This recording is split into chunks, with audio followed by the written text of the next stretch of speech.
Cricketer Shakib Al হাসানের খ্যাতি দেশের গণ্ডি ছড়িয়ে বিদেশেও রয়েছে। আমাদের আছেন আরেকজন সাকিব আল হাসান, তবে তিনি ফুটবলার।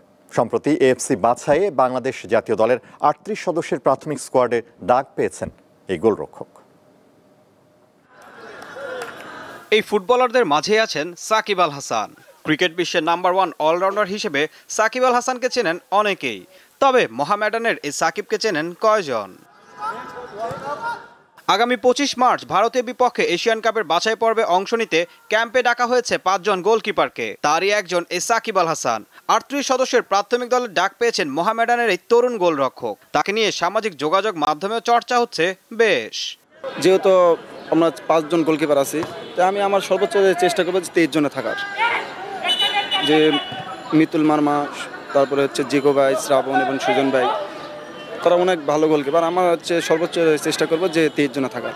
বিকেএসপি সাবেক ছাত্র সাকিব ঢাকায় দ্বিতীয় বিভাগ ফুটবল খেলেছেন ২০১৯ সালে। ২০২০-২১ মৌসুমে তাকে দলে নিয়ে আসেন তখনকার মোহামেডানের কোচিং স্টাফরা। চলতি মৌসুমে এ পর্যন্ত 4টি ম্যাচে মূল একাদশে ছিলেন ২০ বছর বয়সী সাকিব। বদলি হিসেবে খেলেছেন 2টিতে।